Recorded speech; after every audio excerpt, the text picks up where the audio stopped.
결혼한 지 10년 만에 처음으로 가게 된 해외여행이었습니다. 설마 당신도 따라오려고 했어? 당신은 집에서 초코밥이나 챙겨. 쉬는 김에 대청소나 한번 쫙 해놔. 남편이 강아지를 아내의 품에 던지듯 안기며 코웃음을 쳤습니다. 눈물을 닦고 일어선 아내는 어딘가로 전화를 걸었습니다. 박 실장님, 그 세 사람 항공권 모두 취소해 주세요. 그리고 퍼스트 클래스로 제 자리 하나 발권해 주세요.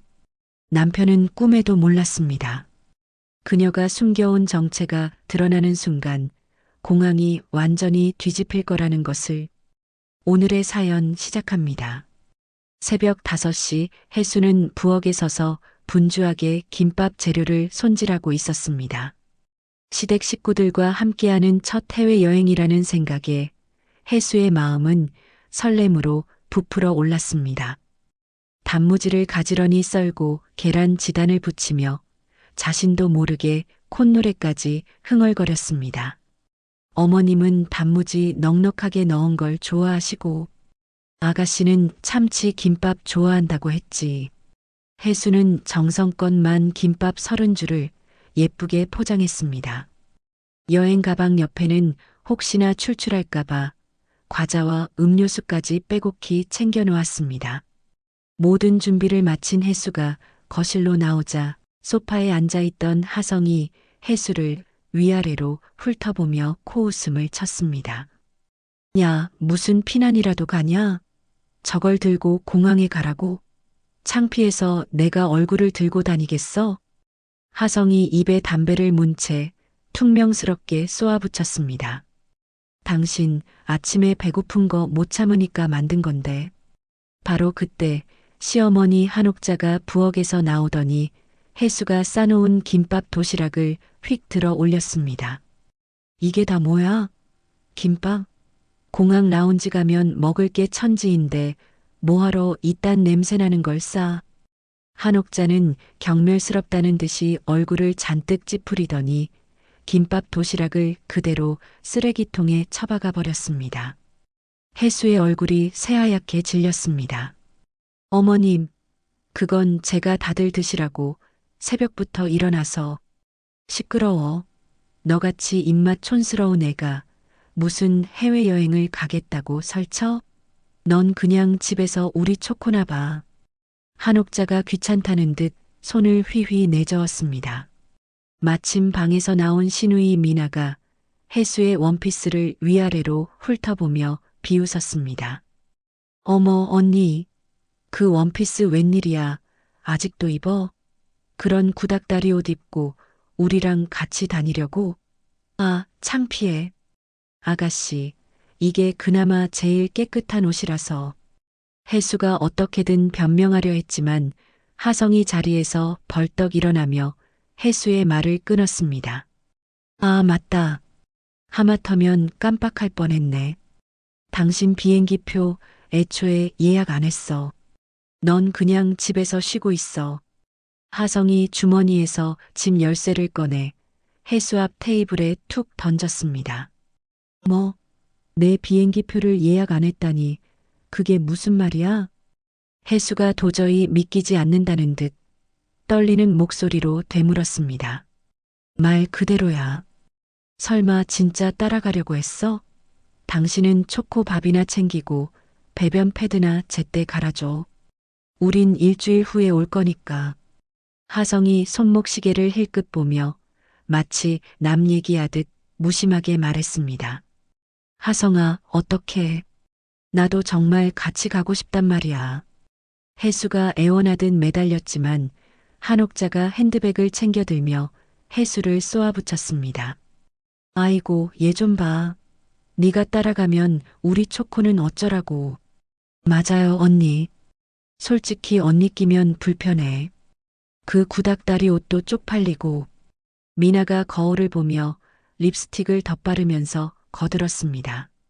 한옥자가 거실 구석에 있던 강아지 초코를 획 안아 혜수에게 떠넘겼습니다. 베란다 화분에 물 주는 것도 까먹지 마. 특히 내가 아끼는 전안초. 저건 이틀에 한 번씩 꼭 물 줘야 하니까 명심해. 혜수는 초코를 받아 안은 채 고개를 푹 숙였습니다. 그럼 우린 간다. 집이나 잘 지키고 있어. 쉬는 김에 대청소나 한번 쫙 해놓고. 하성이 앞장서서 캐리어를 끌며 현관문을 열었습니다. 세 사람은 뭐가 그리 신나는지 깔깔거리며 집을 나섰습니다. 와, 몰디브 리조트가 그렇게 좋다는데 완전 기대돼. 미나의 들뜬 목소리가 복도까지 울려 퍼졌습니다. 그래, 수영장에서 칵테일이나 마시면서 팔자 좋게 쉬다 오자. 한옥자의 신난 목소리도 고스란히 들려왔습니다. 현관문이 쾅 닫히는 소리가 텅 빈 집안을 무겁게 울렸습니다. 혜수는 그 자리에 그만 주저앉아 품에 안은 초코를 부서져라 끌어안았습니다. 억눌렀던 설움이 터지며 참았던 눈물이 복물처럼 쏟아져 내렸습니다. 내가 10년 동안 이렇게 살았어. 혜수가 어깨를 들썩이며 흐느끼자 강아지 초코가 혜수의 젖은 뺨을 핥아 주었습니다. 그래, 너라도 있어서 정말 다행이야. 혜수는 한참을 울다가 젖은 얼굴을 닦으며 천천히 일어섰습니다. 거실벽에 걸린 결혼사진이 혜수의 눈에 들어왔습니다.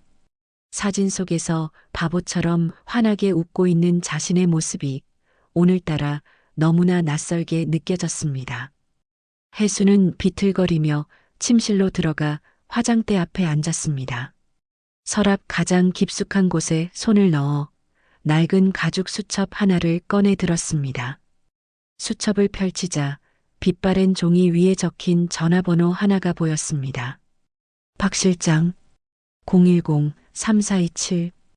혜수가 그 숫자를 하나하나 눈으로 좇으며 떨리는 손가락으로 자신의 핸드폰을 들었습니다. 전화번호를 눌렀다가 지우기를 3번이나 반복했습니다. 아빠가 뭐라고 하실까? 하지만 이젠 정말 더는 못 참겠어. 혜수가 마침내 결심한 듯 깊은 숨을 들이쉬고 통화 버튼을 눌렀습니다. 신호음이 2번 울리고 곧이어 낮고 중후한 남자의 목소리가 들렸습니다. 여보세요. 박 실장님, 저 혜수예요. 오혜수? 혜수의 목소리는 여전히 가늘게 떨리고 있었습니다. 아, 혜수 아가씨, 정말 오랜만입니다. 그런데 무슨 일이신지요? 박 실장의 목소리가 순식간에 깍듯하고 정중하게 바뀌었습니다. 박 실장님, 오늘 오전 몰디브행 항공편 좀 확인해 주세요. 아마 김하성, 한옥자, 김미나, 이 세 사람 이름으로 예약이 되어 있을 거예요. 네, 확인됐습니다. 이코노미 클래스로 새 좌석 예약되어 있네요. 그 예약, 당장 모두 취소해 주세요. 혜수가 전과는 달리 단호하고 차가운 목소리로 말했습니다. 네, 모조리 다요. 그리고 같은 비행기 퍼스트 클래스로 제자리 하나 발권해 주세요. 전화기 너머로 박 실장의 당황한 듯한 짧은 침묵이 흘렀습니다. 알겠습니다, 아가씨. 오혜수 씨 명의로 퍼스트 클래스 한 좌석 바로 발권해 드리겠습니다. 고마워요, 박 실장님. 공항에 도착하시면 바로 모실 수 있게 특별 의전도 준비해 놓겠습니다. 그럼 그렇게 부탁드릴게요. 혜수가 전화를 끊고 화장대 거울을 바라보았습니다. 거울 속에 비친 자신의 눈에는 더 이상 예전의 나약하고 순종적이던 모습은 찾아볼 수 없었습니다. 혜수는 서랍을 열어 작은 벨벳 상자를 꺼냈습니다. 상자를 열자 눈부신 다이아몬드가 박힌 반지가 찬란하게 빛나고 있었습니다. 아빠가 결혼식 날 따로 챙겨주신 반지. 행여나 시어머니 눈에 띌까봐 그동안 꼭꼭 숨겨뒀는데 혜수가 반지를 꺼내 자신의 손가락에 끼웠습니다. 반지는 마치 기다렸다는 듯이 창가로 들어오는 햇빛을 받아 눈부시게 빛났습니다. 해수는 화장대 서랍에서 진주 목걸이를 꺼내 목에 걸었습니다. 이것도 아빠가 주신 건데 10년 동안 서랍 밖으로 나오질 못했네. 해수의 머릿속에 10년 전의 기억이 스쳐 지나갔습니다.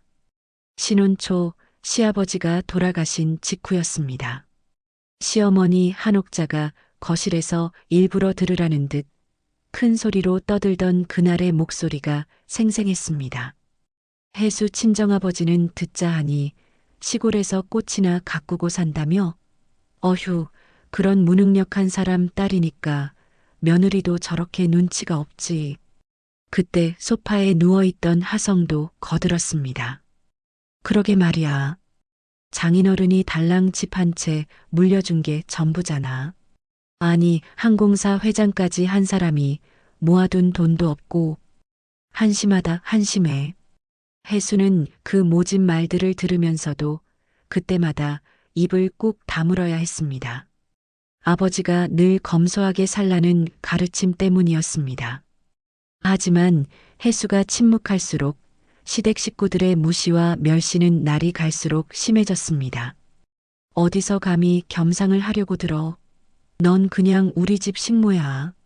주는 밥이나 먹고 시키는 대로 밥하고 청소하고 빨래나 하면 돼. 한옥자의 그악스러운 목소리가 해수의 귓가에 맴돌았습니다. 해수는 끔찍했던 기억을 떨쳐내려는 듯 세차게 고개를 저었습니다. 해수는 핸드백을 챙겨 들고 마지막으로 초코를 안아 올렸습니다. 초코야, 너는 잠깐 옆집 이모님 댁에 가 있자. 엄마는 이제 진짜 자유를 찾으러 갈 거야. 해수는 옆집 문을 두드렸습니다. 잠시 후 문을 연 이웃집의 김 여사가 해수의 모습을 보고 두 눈을 동그랗게 떴습니다. 김 여사님, 안녕하세요. 혹시 잠깐만 초코 좀 돌봐주실 수 있으실까요? 해수가 초코를 건네며 간곡히 부탁했습니다. 어머, 우리 초코는 순하니까 걱정 붙들어 매요. 그런데 시댁 식구들이랑 다 같이 여행 가시는 날 아니었어요? 아, 여행은 저 혼자 갈 거예요. 이따 어머님이 찾으러 오실 거예요. 그럼 오늘 하루만 초코 잘 부탁드릴게요. 해수는 아파트를 빠져나와 망설임 없이 명품 거리로 향했습니다. 휴양지 가서 입을 원피스 3벌만 추천 부탁드려요. 제일 화려한 걸로 여행용 캐리어도 하나 주시고요. 네, 손님. 이쪽으로 오세요. 해수는 직원이 추천해준 옷을 입었습니다. 그동안 검소하게 살면서 휴양지에서 입을 원피스 한 벌조차 없던 거울 속 자신을 바라봤습니다. 어머, 손님. 완벽하게 잘 어울리세요. 그런가요? 이걸로 할게요. 나머지도 포장해 주세요. 쇼핑백을 잔뜩 든 해수는 곧바로 택시를 잡았습니다. 기사님, 공항으로 가주세요. 네, 손님. 아이고, 옷차림을 보니 어디 좋은 곳으로 여행 가시나 봐요? 택시기사가 백미러로 해수의 화려한 모습을 훔쳐보며 물었습니다. 네, 아주 멀리 가요. 10년 만에요. 해수가 그동안의 굴레를 벗어던진 듯 창밖을 보며 나지막이 대답했습니다. 택시가 한강 다리 위를 시원하게 달리고 있었습니다. 창밖으로 보이는 한강물은 마치 해수의 새 출발을 축복하듯 햇빛에 눈부시게 반짝였습니다. 해수는 10년 만에 처음으로 가슴속이 뻥 뚫리는 듯한 해방감을 느꼈습니다. 더 이상 그들의 노예로 살지 않을 거야. 이제 나는 자유야. 해수가 굳은 다짐을 하며 작게 중얼거렸습니다. 해수의 손가락에 낀 다이아몬드 반지가 그 어느 때보다 찬란하게 빛나고 있었습니다. 인천공항 출국장 체크인 카운터 앞 하성과 시댁 식구들이 잔뜩 들뜬 표정으로 줄을 서 있었습니다. 드디어 몰디브다. 아, 진짜 신나. 미나가 연신 셀카를 찍으며 까르르 웃었습니다. 그러게 말이다. 그 짐짝 같은 며느리 없으니까 속이 다 시원하네. 한옥자가 새로 산 선글라스를 고쳤으며 만족스러운 미소를 지었습니다. 드디어 차례가 되자 하성이 거들먹거리며 여권과 예약 확인서를 직원에게 건넸습니다. 여기 3명입니다. 빨리 처리해줘요. 직원이 컴퓨터 모니터를 한참 들여다보더니 난처한 표정으로 고개를 갸웃거렸습니다. 저기, 죄송합니다만 고객님, 3분 예약이 모두 취소된 걸로 나오네요. 취소라니, 그게 지금 무슨 소리예요? 하성이 믿을 수 없다는 듯 눈을 크게 뜨며 되물었습니다. 네. 오늘 오전 7시 30분에 정상 취소 처리되었습니다. 이게 무슨 헛소리야? 내가 왜 취소를 했다는 거야? 하성이 언성을 높이며 카운터를 손바닥으로 세게 내리쳤습니다. 하성아, 무슨 일이야? 왜 이렇게 시끄러워? 뒤에 있던 한옥자가 불안한 표정으로 다가와 물었습니다. 엄마, 글쎄, 이 사람들이 예약이 취소됐다네. 말도 안 되는 소리를 하고 있잖아. 지금 장난쳐? 우리가 이 여행을 어떻게 준비했는데 감히 취소라고? 한옥자가 흥분해서 직원의 옷깃이라도 잡을 듯이 달려들며 소리쳤습니다. 고객님, 진정하세요. 저희도 여기 시스템에 나온 대로 말씀드리는 것뿐이에요. 직원이 당황하며 한옥자의 손을 피하려 했습니다. 지금 우리 비행기 표가 날아갔는데 진정이 되게 생겼어? 당장 표 내놔. 한옥자가 악을 쓰며 소리치자 주변 사람들이 모두 이쪽을 쳐다보기 시작했습니다. 엄마, 제발 사람들이 다 쳐다보잖아. 미나가 창피한 듯 얼굴을 붉히며 한옥자의 팔을 잡아 끌었습니다. 내가 누군지 알아? 나 K물산 과장이야. 하성이 지갑에서 명함을 꺼내 직원 얼굴 앞에 흔들어 댔습니다. 당신 같은 말단 직원이랑 말 안 통하니까 책임자 불러. 여기 매니저 어디 있어?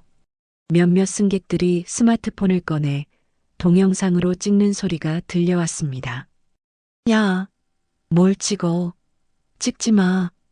하성이 카메라를 든 사람들을 향해 눈을 부라리며 소리쳤습니다. 소란이 커지자 공항 보안 요원 2명이 황급히 다가왔습니다. 무슨 일이십니까? 진정하시고 차분히 말씀해 주세요. 아니, 우리가 피해자라고요. 누가 우리 예약을 멋대로 취소했단 말이야. 하성이 억울하다는 듯 보안 요원에게도 고함을 질렀습니다. 그러다 문득 하성의 얼굴이 싸늘하게 굳었습니다. 혹시? 아니야, 설마. 그럴 리가. 하성이 떨리는 손으로 어딘가에 전화를 걸었지만 기계적인 신호음만 울릴 뿐 해수는 감감무소식이었습니다. 전화를 안 받네. 집에 있을 시간이잖아. 한옥자가 믿을 수 없다는 표정으로 더듬거리며 물었습니다. 아니야. 그 바보같이 순에 빠진 여자가 무슨 깡으로 이런 짓을 해? 근데 오빠 언니가 전화를 안 받는 게 아무래도 이상한데? 미나도 불안한 표정으로 말했습니다. 정말 죄송하지만 취소가 확정되어 복구가 불가능합니다. 게다가 오늘 항공편은 퍼스트 클래스만 남아있고 나머지는 이미 만석입니다. 바로 그때 공항 입구 쪽에서 범접할 수 없는 기품을 풍기는 여성이 걸어오고 있었습니다.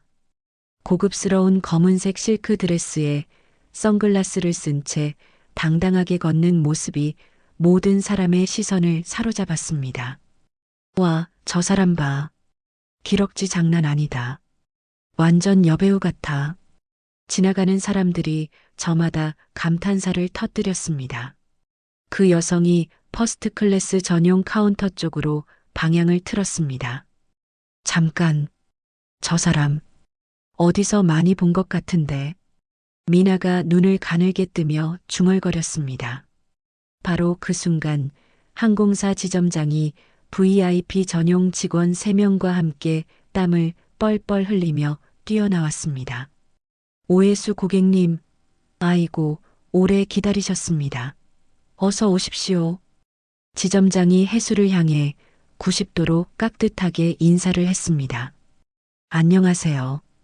해수가 천천히 선글라스를 벗으며 차갑도록 아름다운 미소를 지었습니다. 쟤 설마 해수야. 하성이 그 자리에 얼어붙은 채 경악하며 외쳤습니다. 저게 우리 며느리라고. 한옥자가 입을 떡 벌린 채 두 눈을 의심했습니다. 해수가 천천히 얼빠진 시댁 식구들 쪽으로 고개를 돌렸습니다. 어머, 다들 여기 계셨네요? 해수가 마치 처음 보는 사람들처럼 아무렇지도 않게 말했습니다. 너, 지금 그 꼴이 뭐야? 이게 다 뭐 하는 짓이야? 하성이 해수를 향해 달려들려 했습니다. 고객님, 이제 출국 수속하셔야 합니다. 이쪽으로 오시죠. 제가 직접 모시겠습니다. 지점장이 정중하게 해수를 에스코트하며 길을 안내했습니다. 네, 그럼 가볼게요. 해수가 발걸음을 옮기자 하성이 이성을 잃고 황급히 달려와 해수의 팔을 잡으려 했습니다. 야, 너 당장 안 서? 우리 비행기표 네가 취소한 거지. 그렇지. 보안 요원들이 재빨리 하성의 앞을 막아섰습니다. 손님 물러서 주십시오. 접근하시면 안 됩니다. 이거 저 여자 내 와이프라고. 비켜. 하성이 보안 요원을 거칠게 밀치며 발악했습니다. 김하성, 그만해. 여기서 더 추태 부리지 마. 해수가 싸늘하고 단호한 목소리로 말했습니다. 너 미쳤어? 네가 감히 어디서. 하성이 해수의 달라진 태도에 충격을 받아 소리쳤지만 VIP 전담 직원들이 철벽처럼 가로막았습니다. 죄송합니다. VIP 고객님께 함부로 접근하실 수 없습니다. 지랄마, 저 거지 같은 년이 무슨 놈의 VIP야. 한옥자가 분을 못 이겨 악을 썼습니다. 하긴, 10년 동안 어머님 댁에서 제가 거지처럼 살긴 했네요. 해수가 씁쓸한 미소를 지으며 대꾸했습니다. 언니, 이게 다 무슨 일이야? 설명 좀 해봐, 제발. 미나가 상황 파악이 안 되는지 울먹이며 말했습니다. 미나야, 설명할 게 뭐가 있겠어? 너희들 나 없이 여행 가고 싶어 했잖아. 그래서 나 혼자 가려는데 뭐가 잘못됐어? 그럼 언니 혼자 따로 갈 것이지. 왜 마음대로 우리 표를 취소해? 그럼 나는 너희 마음대로 버리고 가면서 집에서 강아지나 돌보라고. 해수가 그동안 참아왔던 분노를 담아 목소리를 높였습니다. 그건 원래 네가 할 일이잖아. 하성이 적반하장으로 소리쳤습니다. 내가 당신들 가정부야? 10년 동안 나를 대체 뭘로 본 거야? 해수의 목소리에는 깊은 원망이 서려 있었습니다. 고객님, 정말 시간이 다 됐습니다. 이제 들어가셔야 합니다. 지점장이 조심스럽게 해수의 눈치를 살폈습니다. 네, 알겠습니다. 가시죠. 해수가 망설임 없이 고개를 끄덕였습니다. 잠깐. 야, 오해수? 너 어디가? 하성이 다급하게 소리쳤습니다. 몰디브. 너희가 그렇게 가고 싶어 하던 리조트에 가려고. 스위트룸으로 말이야. 해수가 뒤를 돌아보며 차갑게 말했습니다. 당신들은 집으로 얼른 돌아가서 초코밥이나 잘 챙겨줘. 아, 난초에 물 주는 것도 잊지 말고. 뭐라고? 야, 너 당장 안 서. 하성이 다시 달려들려 하자 보안 요원들이 하성의 팔을 뒤로 꺾어 완전히 제압했습니다. 해수는 단 한 번도 뒤돌아보지 않고 VIP 전용 보안 검색대로 당당히 사라졌습니다. VIP 라운지의 넓은 통유리창 너머로 소란스러운 공항 로비가 한눈에 내려다 보였습니다. 해수는 푹신한 소파에 깊숙이 몸을 묻고 우아하게 샴페인 잔을 들었습니다. 10년 만에 마셔보는 샴페인이네. 해수가 혼잣말을 하며 황금빛 샴페인을 한 모금 머금었습니다. 유리창 너머로 시댁 식구들이 보안 요원들에게 질질 끌려나가는 비참한 모습이 보였습니다. 미나는 공항 직원에게 매달려 울부짖고 있었고 한옥자는 아예 바닥에 주저앉아 머리를 감싸쥐고 있었습니다. 평소 그렇게 기세등등하던 시어머니의 초라한 모습이었습니다. 하성은 분을 이기지 못해 허공에 주먹질을 하며 이따금 해수가 있는 라운지 쪽을 향해 증오 서린 눈빛을 보냈습니다. 그때 해수의 핸드폰이 쉴 새 없이 울리기 시작했습니다. 당장 기어 나와서 사과해.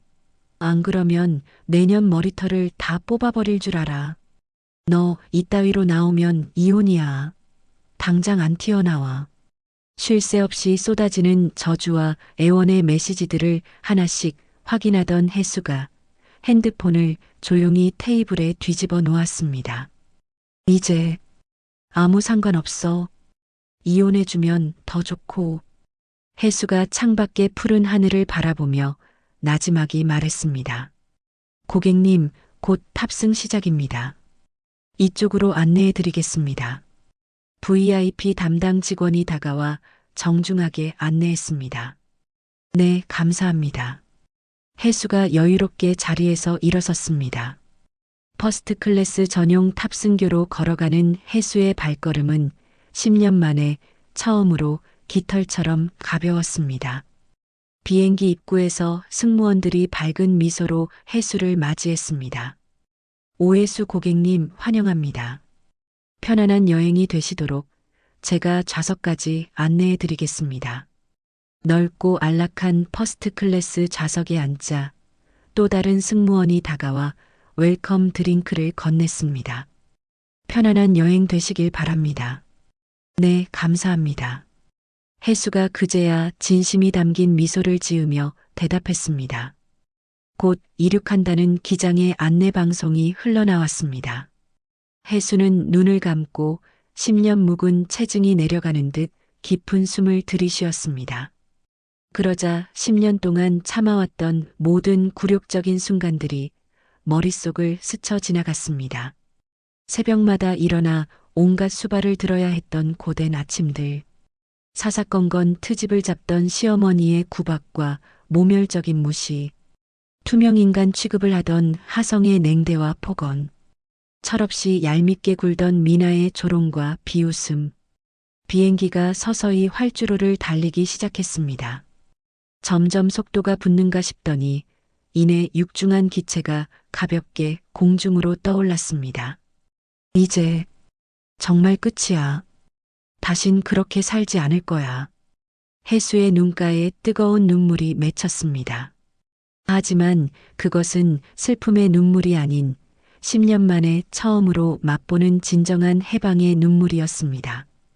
창밖으로 구름바다 위에 펼쳐진 눈부신 파란 하늘이 끝없이 이어졌습니다. 해수는 비로소 저 자유로운 하늘만큼이나 온전한 자신을 되찾았음을 느꼈습니다. 몰디브의 최고급 리조트, 바다 위에 떠있는 수상 빌라의 침실에서 해수가 눈을 떴습니다. 스위트룸의 통유리창 너머로 에메랄드빛 바다가 끝없이 펼쳐져 있었습니다. 정말 꿈만 같아. 신혼여행 이후로는 10년 만에 이런 곳에 와보네. 해수가 테라스로 나가 상쾌한 바닷바람을 맞으며 나지막이 중얼거렸습니다. 그때 룸서비스 직원이 정중하게 문을 두드렸습니다. 굿모닝 마담. 조식 준비해 드렸습니다. 아, 네. 들어오세요.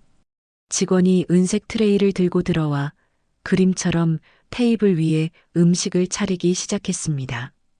랍스터가 들어간 오믈렛, 캐비어, 그리고 아침부터 모닝 샴페인까지 그야말로 호화로운 아침 식사였습니다. 마담, 오늘 스파 예약은 몇 시로 잡아드릴까요? 오후 2시쯤이면 괜찮을 것 같아요. 알겠습니다.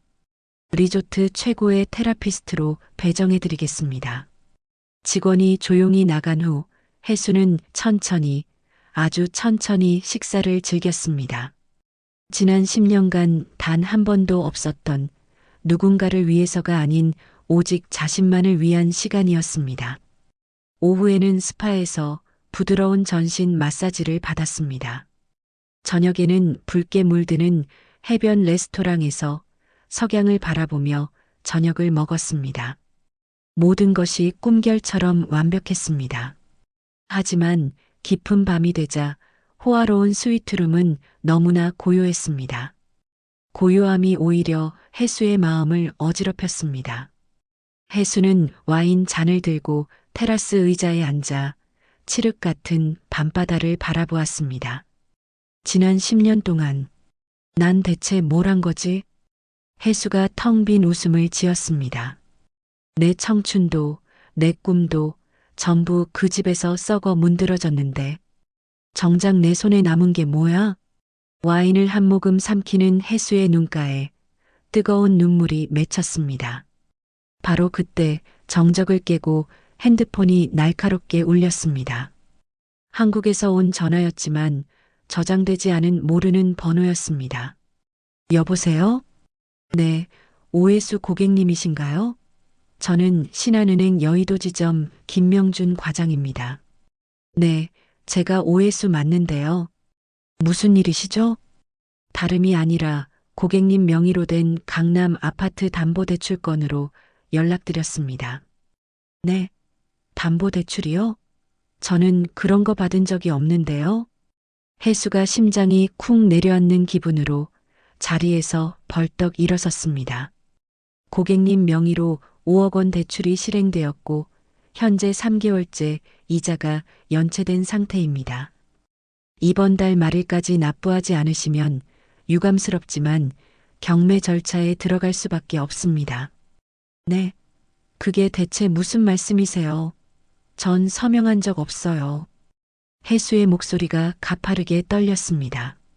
기록상으로는 3개월 전에 고객님이 저희 지점에 직접 오셔서 자필 서명하셨습니다. 당시 남편분이신 김하성 씨와 함께 오셨던 것으로 확인됩니다. 3개월 전 해수가 기억을 더듬었습니다. 아득했던 그날의 일이 안개 속에서처럼 희미하게 떠올랐습니다. 고객님? 듣고 계십니까? 아, 제가 일단 확인해보고 다시 연락드리겠습니다. 해수가 덜덜 떨리는 손으로 전화를 끊고 그 자리에 주저앉았습니다. 김하성이 나를 속인 거야? 다음 날 아침 해수는 동이 트자마자 서둘러 리조트를 체크아웃했습니다. 어머, 마담, 벌써 가시나요? 예약은 일주일이신데. 리조트 직원이 아쉬운 표정으로 물었습니다. 네, 한국에 아주 급한 일이 생겨서요. 다음에 꼭 다시 올게요. 공항으로 가는 택시 안에서 해수는 3개월 전 그날의 기억을 필사적으로 떠올렸습니다. 그날은 하성이 회사에서 다급하게 전화했던 날이었습니다. 여보, 큰일 났어. 엄마가 갑자기 쓰러지셨대. 지금 응급실이야. 전화기 너머로 들려오던 하성의 다급한 목소리가 아직도 생생했습니다. 해수는 저녁밥을 짓다 말고 앞치마도 벗지 못한 채 하성을 따라 나섰습니다. 병원으로 가던 중 하성이 차를 급하게 은행 앞에 세웠습니다. 아, 맞다. 병원 가기 전에 은행에 잠깐만 들러야 해. 엄마 수술 보증 동의서 같은 게 필요하대. 하성이 그렇게 재촉했습니다. 시어머니가 쓰러졌다는 말에 경황이 없던 해수는 하성이 내민 여러 장의 서류에 쓰인 글씨를 제대로 읽어보지도 못하고 도장 찍듯 서명했었습니다. 그게 수술 동의서가 아니라 담보대출 서류였구나. 한국으로 돌아오는 비행기 안에서 해수는 분노로 주먹을 꽉 쥐었습니다. 손톱이 살을 파고드는 아픔도 느껴지지 않았습니다. 인천공항에 도착하자마자 해수는 택시를 타고 집으로 향했습니다. 아파트 현관 앞에 지난밤 잠을 설친 듯 초췌한 몰골의 하성과 한옥자가 서 있었습니다. 해수가 택시에서 내리자마자 하성이 혜수를 발견하고 달려오더니 대뜸 그 자리에 무릎을 꿇었습니다. 혜수야, 내가 잘못했어. 정말 미안해. 뭐 하는 거야? 그 더러운 무릎 당장 안 세워? 혜수가 얼음장처럼 차가운 목소리로 말했습니다. 아니야, 혜수야. 그때 정말 엄마 수술비가 급했어. 나도 다른 방법이 없었단 말이야. 어머님이요? 어머님이 응급실에 계셨다고요? 혜수가 한옥자를 노려보며 물었습니다. 그래, 정말이야. 그렇지, 엄마 그때 아팠잖아. 하성이 다급하게 한옥자를 쳐다보며 신호를 보냈습니다. 한옥자가 그제야 정신을 차린 듯 가슴을 부여잡고 비틀거리며 신음했습니다. 아이고, 가슴이야. 혜수야, 내가 그때 정말 죽을 뻔했단다. 어머님, 그 지겨운 연기 이제 그만 좀 하세요. 토 나올 것 같으니까. 혜수가 냉정하게 말했습니다. 뭐, 연기라니. 내가 정말 아팠다는데. 한옥자가 발악하듯 더 크게 신음했습니다. 바로 그때 엘리베이터 문이 열리며 미나가 헐레벌떡 뛰어나왔습니다. 아, 아가씨까지 오셨네? 아주 그냥 가족 총출동이구나. 보기 좋네. 혜수가 기가 차다는 듯 비웃었습니다. 언니, 오빠가 지금 저렇게 무릎 꿇고 빌잖아요. 정말 반성하고 있단 말이에요. 미나가 혜수의 팔에 매달리며 애원했습니다. 이 손 안 나? 더러우니까 당장 떼. 혜수가 뱀이라도 본 듯 미나의 손을 거칠게 뿌리쳤습니다. 혜수야, 내가 다 갚을게. 이자까지 쳐서 다 갚을 테니까 제발 시간만 좀 줘.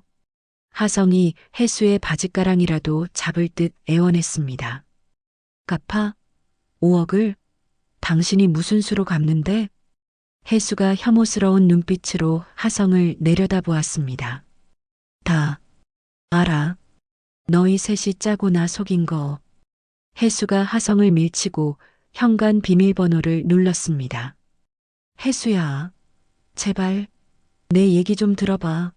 오해야. 하성이 혜수를 따라 현관으로 들어가려 했지만 혜수는 하성의 얼굴 앞에서 문을 쾅 닫아버렸습니다. 집에 들어온 혜수는 숨 돌릴 틈도 없이 곧바로 박 실장에게 전화를 걸었습니다. 박 실장님, 저예요. 급하게 알아봐 주실 게 있어요. 네, 아가씨. 말씀하십시오. 그리고 남편 김하성이 내 명의로 대출받은 5억 원을 어디에 썼는지 계좌 추적 전부 다요. 알겠습니다. 바로 조사해서 보고 드리겠습니다. 다음 날 오전 박 실장에게서 이메일 한 통이 도착했습니다. 혜수는 떨리는 손으로 노트북을 열고 자료를 확인했습니다. 뭐야? 이게 다 뭐야? 첫 번째 자료는 병원 진료 기록이었습니다. 예상대로 한옥자는 3개월 전 감기 한 번 걸린 적 없이 병원에 간 기록이 전무했습니다. 역시 다 거짓말이었어. 두 번째 자료는 하성의 계좌 거래 내역이었습니다. 대출금 5억 원 중 3억 원이 곧바로 주식 계좌로 이체되었고 불과 한 달 만에 모두 손실 처리되어 있었습니다. 3억 원을 한 달 만에 다 날렸다고? 세 번째 자료는 혜수의 분노에 불을 질렀습니다. 하성이 시어머니 한옥자 계좌로 5천만 원, 시누이 김미나 계좌로 5천만 원을 송금한 내역이 고스란히 찍혀 있었습니다. 미쳤구나. 온 가족이 아주 내 돈으로 잔치를 벌였구나. 네 번째 자료는 강남의 한 오피스텔 계약서였습니다. 시어머니 한옥자 명의로 9천만 원짜리 오피스텔을 계약한 것이었습니다. 세상에, 내 돈으로 시어머니 집까지 사줬어? 마지막 자료는 통화 녹취록이었습니다. 혜수는 떨리는 손으로 이어폰을 끼고 재생 버튼을 눌렀습니다. 하성아, 너 그 주식 정말 괜찮은 거 확실하니? 익숙한 한옥자의 목소리였습니다. 아, 걱정 마세요, 엄마. 이번 정보는 확실하다니까? 이번엔 무조건 대박 날 거예요. 그래. 빨리 2배, 3배로 불려서 갚아야 할 거 아냐? 그 멍청한 며느리한테는 절대 비밀이야, 알지? 당연하죠, 엄마. 걔가 뭘 알겠어요? 그냥 시키는 대로 도장이나 찍는 바보인데. 혜수는 그 자리에 얼어붙은 듯 이어폰을 빼냈습니다. 온몸이 차갑게 식는 것 같았습니다. 그래, 내가 바보였지. 그때 현관문 밖에서 문을 거칠게 두드리는 소리가 들렸습니다. 혜수야, 문 좀 열어봐. 오해야. 제발 내 얘기 좀 듣고 얘기하자. 하성의 다급한 목소리였습니다. 며느리, 너 당장 문 안 열어? 인연이 감히 시어미를 문 밖에 세워도 한옥자의 악다구니도 뒤따랐지만 혜수는 두 귀를 막았습니다. 그 순간 혜수의 핸드폰이 다시 울렸습니다. 박 실장이었습니다. 아가씨, 추가로 확인된 것이 있습니다. 뭔가요, 실장님? 김하성 씨가 대출받던 날 은행 CCTV 영상을 확보했습니다. 김하성 씨가 아가씨를 속이고 서류에 서명하게 하는 장면이 선명하게 찍혀 있습니다. 그 영상, 그것도 저한테 보내주세요. 네, 그리고 김민아 씨가 최근 3천만 원어치의 명품을 구매한 내역도 확인했습니다. 감사합니다, 박 실장님. 전화를 끊은 혜수는 창밖을 내다보았습니다. 아파트 입구에서 한옥자가 지나가는 이웃 주민들을 붙잡고 하소연을 하고 있었습니다. 아이고, 동네 사람들. 우리 며느리가 글쎄 시어미를 쫓아내고 집을 차지했어요. 불쌍한 내 아들도 못 들어오게 하고. 어머나 세상에. 그런 몹쓸 며느리가 다 있어요? 이웃 아주머니들이 수군거리며 혜수가 있는 창문 쪽을 힐끔거렸습니다. 소문이라. 그래, 어디 해볼 테면 해보시지. 현관문 두드리는 소리가 빗발치듯 거세졌습니다. 오혜수, 너 문 안 열어? 당장 안 열면 경찰 부를 거야. 주거 침입으로. 하성의 협박이 계속되었습니다. 혜수는 핸드폰을 들고 망설임 없이 녹음 버튼을 눌렀습니다.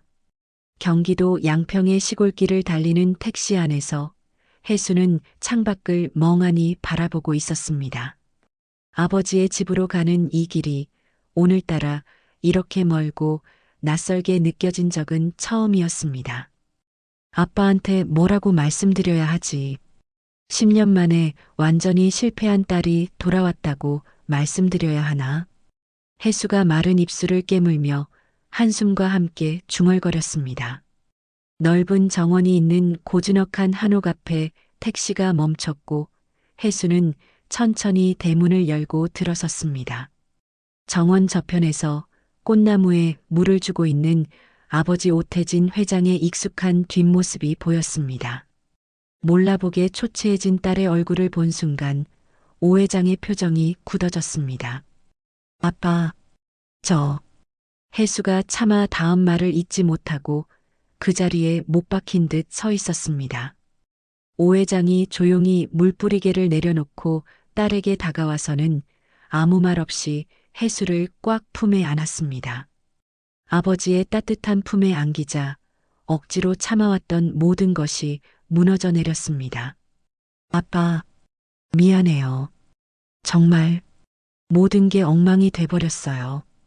혜수가 아버지의 옷자락을 붙잡고 참았던 눈물을 쏟아내며 아이처럼 흐느꼈습니다. 미안할 게 뭐가 있어. 늦었지만 우리 딸이 드디어 집에 왔는데. 오 회장이 묵묵히 딸의 등을 토닥이며 말했습니다. 제가 너무 바보 같았어요. 10년을 그렇게 살았어요. 알아. 다 알고 있었다.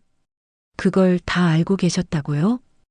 혜수가 눈물범벅이 된 얼굴로 놀라서 아버지를 올려다보았습니다. 김서방이 너한테 어떻게 하는지, 너희 시어머니가 너한테 어떻게 구는지 나는 다 알고 있었어. 오 회장이 거친 손으로 딸의 눈물을 닦아주며 말했습니다. 어떻게 알면서 가만히 계셨어요? 왜 모른 척 하셨어요? 혜수의 목소리에는 원망이 묻어났습니다. 네가 스스로 깨닫고 내 발로 일어서기를 기다렸다. 그때마다 아빠가 나서서 해결해주면 넌 평생 아빠 그늘에서만 살게 될 테니까. 아빠, 자그마치 10년을 그렇게 지옥같이 당하고 살았다고요. 그래, 10년이나 걸렸지. 그래서 더 기다렸어. 내 딸이 진짜로 강해지기를 바랐거든. 오 회장이 딸의 손을 잡고 툇마루로 이끌었습니다. 자, 우선 앉아라. 따뜻한 차 한잔하면서 천천히 이야기하자. 오 회장의 서재는 오래된 책과 빛바랜 사진들로 가득했습니다. 혜수가 따뜻한 차를 한 모금 마시며 겨우 마음을 가라앉히자 오 회장이 책장에서 낡은 앨범 하나를 꺼냈습니다. 이것 좀 봐라. 이게 아빠가 처음 사업 시작했을 때 사진이야. 사진 속에는 낡은 트럭 한 대 앞에 서 있는 젊은 시절의 오 회장이 서 있었습니다.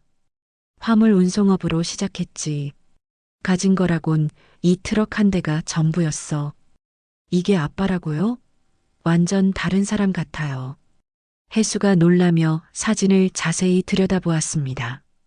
매일 새벽 3시에 일어나서 밤 12시까지 짐을 날랐어.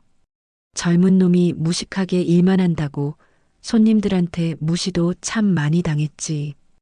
오 회장이 다음 사진을 넘기며 말을 이었습니다. 그래도 단 하루도 포기하지 않았어. 왜 그랬을 것 같으냐? 왜요? 다른 누구도 아닌 내 힘으로 일어서고 싶었거든. 누구의 도움도 없이 오직 내 실력으로. 오 회장이 딸의 눈을 정면으로 바라보았습니다. 혜수야, 진짜 힘은 남이 주는 게 아니야. 스스로 일어서는 거지. 설령 100번 넘어지더라도 101번째 다시 일어나는 게 진짜 힘이다. 아빠, 너도 이제 그럴 때가 됐어. 더 이상 아빠 도움을 바라는 게 아니라 내 힘으로. 오 회장이 서재 서랍을 열어 아주 낡은 명함 한 장을 꺼냈습니다. 정우성, 신한은행 부행장이요? 혜수가 명함을 받아들고 읽었습니다. 그래, 내가 아주 젊었을 때 어렵던 시절에 도와줬던 후배야. 지금 네가 대출받은 그 은행에 있지? 네, 맞아요. 신한은행 여의도 지점이었어요. 당장 정우성이를 찾아가거라. 네가 법적으로 어떤 도움을 받을 수 있는지 그 친구가 길을 열어줄 게다. 아빠가 직접 나서주시면 안 돼요? 혜수가 조심스럽게 물었습니다. 안 된다. 네가 직접 부딪혀야 해. 내 인생이잖아. 내 인생은 네가 지켜야지. 오 회장이 자리에서 일어서며 서재 구석에 있는 낡은 금고를 가리켰습니다. 혜수야, 그리고 혹시라도 이 아빠한테 무슨 일이 생기거든 저 금고를 열어보거라. 아빠, 그게 무슨 소리예요? 무슨 일이 생기다니 갑자기. 허허, 그냥 하는 말이다. 너무 걱정 마.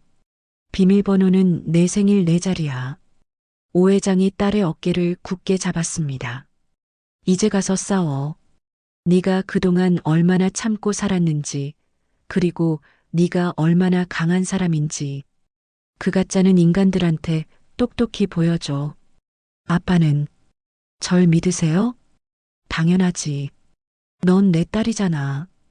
이 오태진의 딸이라고. 혜수의 눈에 다시 눈물이 차올랐습니다. 뚝 그쳐라. 이제 울 때가 아니야. 싸울 때다. 다음 날 오전 혜수는 신한은행 여의도 지점 VIP룸에 앉아 있었습니다. 잠시 후 정우성 부행장이 들어오며 혜수에게 깍듯하게 인사했습니다. 오혜수 고객님이시죠? 회장님께 연락은 받았습니다. 안녕하세요, 정우성 부행장님. 바쁘신데 죄송합니다. 아닙니다. 말씀하신 자료 전부 검토했습니다. 이건 명백한 금융 사기예요. 정우성 부행장이 서류를 펼치며 말했습니다. CCTV 영상을 보니 김하성 씨가 의도적으로 고객님을 속인 정황이 확실하네요. 그럼 제가 빚을 갚지 않아도 되는 건가요? 당연하죠. 갚으실 필요가 없습니다. 오히려 김하성 씨를 형사 고발해야 할 사안입니다. 정우성 부행장이 즉시 인터폰을 들었습니다. 김 팀장, 지금 바로 VIP룸으로 좀 올라와 주세요. 잠시 후 단정한 차림의 법무팀장이 들어왔습니다. 이 사건 즉시 형사 고발 준비하세요. 사기, 사문서 위조 전부 적용해서요. 네, 부행장님. 알겠습니다. 혜수가 그제야 안도의 숨을 내쉬었습니다. 그리고 아무래도 이혼도 준비하셔야 할 것 같은데 제가 신뢰할 만한 변호사 한 분 소개해 드릴까요? 네, 그렇게 해주시면 정말 감사하겠습니다. 강민정 변호사라고 이혼 관련해서는 국내 최고입니다. 제가 미리 연락해 놓겠습니다. 그날 오후 혜수는 강남의 한법률사무소를 찾았습니다. 강민정 변호사가 입구까지 나와 혜수를 맞이했습니다. 안녕하세요, 오혜수 씨. 정우성 부행장님께 말씀은 전해 들었습니다. 이쪽으로 앉으시죠. 네, 잘 부탁드립니다. 우선 급한 대로 남편분 재산부터 동결하고 숨겨둔 재산이 있는지부터 샅샅이 조사해 볼게요. 강민정 변호사가 노트북을 켰습니다. 일주일 후 혜수는 강민정 변호사 사무실에서 충격적인 조사 결과를 보고받았습니다. 이게 지난 일주일간 조사한 결과예요. 한번 보시죠. 강민정 변호사가 두툼한 서류 뭉치를 건넸습니다. 법인카드로 개인 유흥비 8천만 원 결제요? 혜수가 믿기지 않는다는 듯 서류를 들여다보았습니다. 네, 지난 3년간 룸살롱, 골프 회원권, 개인 쇼핑에 전부 썼네요. 이건 명백한 업무상 횡령입니다. 또 뭐가 있나요? 거래처에서 약 1억 원의 리베이트를 받은 것도 확인했어요. 차명 계좌에 교묘하게 숨겨놨더라고요. 혜수의 손이 분노로 떨렸습니다. 그리고 이건 혜수 씨에게 좀 충격적일 수 있는 내용입니다. 강민정 변호사가 사진 몇 장을 꺼냈습니다. 같은 회사 여직원과 2년째 불륜 관계를 유지하고 있었습니다. 일본, 태국, 발리. 전부 출장 간다고 속이고 같이 갔네요. 불륜. 이라고요? 네. 심지어 모든 여행 경비를 법인카드로 결제했습니다. 강민정 변호사가 또 다른 서류를 꺼냈습니다. 이건 김하성 씨가 그 불륜녀에게 보낸 메신저 대화 내용입니다. 혜수가 떨리는 눈으로 메시지를 읽기 시작했습니다. 우리 집사람은 진짜 바보 같아. 내가 하는 말은 뭐든지 다 믿거든. 조금만 참아. 이혼하고 너랑 바로 결혼할게. 혜수의 얼굴이 종이장처럼 창백해졌습니다. 바보. 끝까지 나를 바보 취급했구나. 혜수 씨, 괜찮으세요? 물이라도 한 잔. 아니요. 괜찮아요. 다 예상했던 일이니까요. 혜수가 마른 입술을 깨물며 깊은 숨을 내쉬었습니다. 이 자료들 전부 김하성 씨 회사 감사팀과 인사위원회에 보낼 겁니다. 이 정도 증거면 당장 해고될 겁니다. 이제 시작이에요. 그 인간들 아주 뿌리까지 뽑아서 완전히 끝장낼 거예요. 혜수가 사무실을 나서며 핸드폰을 들었습니다. 이제 이 지옥 같은 복수의 마지막 퍼즐을 맞출 시간이었습니다.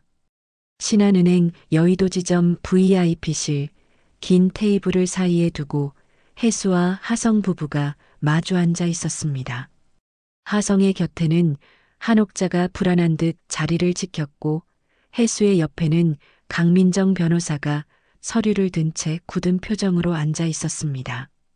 정우성 부행장과 은행 법무팀장이 무거운 분위기 속에서 회의를 시작했습니다. 오늘은 오해수 고객님 명의의 대출건에 대한 최종 사실 확인차 모이신 겁니다. 정우성 부행장이 서류를 펼치며 사무적으로 말했습니다. 그 와중에도 하성은 상황 파악이 안 되는지 혜수를 바라보며 능글맞은 미소를 지었습니다. 혜수야, 우리 사이에 이렇게까지 할 필요 있어? 다 좋게 좋게 해결하면 되잖아. 안 그래? 부부, 나를 기만하고 내 명의로 사기를 친 사람이 과연 내 남편이 맞을까? 혜수가 얼음장처럼 차가운 목소리로 받아쳤습니다. 아유, 뭘 그렇게까지 심각하게 말해. 부부끼리 살다 보면 그럴 수도 있지. 당신이 조금만 도와주면 되잖아. 하성이 뭐가 문제냐는 듯 여유롭게 다리를 꼬며 앉았습니다. 그래, 며느리. 피도 눈물도 없이 어떻게 이럴 수가 있어? 우리가 남이야? 한 가족이잖아. 한옥자도 기다렸다는 듯이 혜수를 몰아붙였습니다.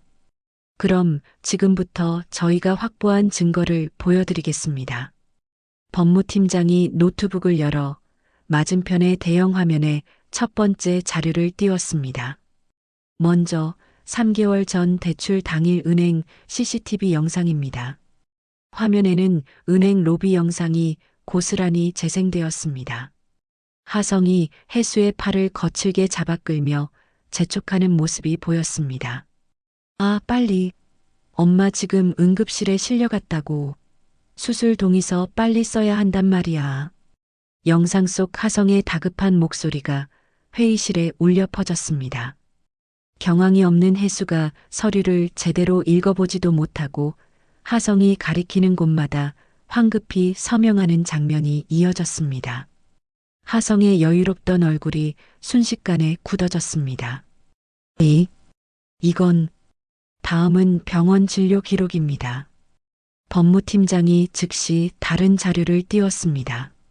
확인 결과 한옥자 씨는 그날을 포함해 최근 3개월간 병원 방문 기록이 전혀 없습니다. 뭐라고? 아니야. 내가 그날 정말 아팠다니까. 이 사람들이 잘못 안 거야. 한옥자가 자리에서 벌떡 일어나 소리쳤습니다. 증거는 더 있습니다. 혜수 측에서 준비한 자료가 화면에 나타났습니다. 대출금 5억 원 중 3억 원은 김하성 씨 개인 주식 투자 손실로 1억 원은 시어머니 한옥자 씨 명의의 오피스텔 구입 자금으로 5천만 원은 시누이 김민아 씨의 명품 구입비로 사용되었습니다. 아니야. 그건 내가 번 돈으로 산 거야. 저 여자가 지금 모함하는 거라고. 하성이 당황하며 변명했습니다. 그럼 이 통화 녹취록도 한번 들어보시죠. 스피커에서 하성과 한옥자의 목소리가 선명하게 흘러나왔습니다. 아, 걱정 마세요, 엄마. 그 바보가 뭘 알겠어요? 그냥 시키는 대로 도장이나 찍는 기계인데. 엄마가 시킨 대로만 했어요. 하성의 비웃음 섞인 목소리였습니다. 야, 당장 그거 안 꺼? 꺼? 끄라고. 하성이 이성을 잃고 테이블을 치며 벌떡 일어섰습니다. 아직 끝이 아닙니다. 김하성 씨. 강민정 변호사가 차갑게 서류를 꺼내 들었습니다. 이건 김하성 씨의 법인카드 유용 내역입니다. 지난 3년간 총 8천만 원을 개인 유흥비로 사용하셨네요. 그건 다 회사 일 때문에 그런 거야. 아, 그러세요? 룸살롱에서 접대하고 골프 치는 게 다 회사 일이었군요. 그럼 이건 뭡니까? 강민정 변호사가 다른 서류를 하성의 면전에 던지듯 보여주었습니다. 거래처에서 받은 리베이트 1억 원. 차명 계좌에 숨겨두셨던데. 이건 명백한 횡령이네요. 하성의 얼굴이 새파랗게 질렸습니다.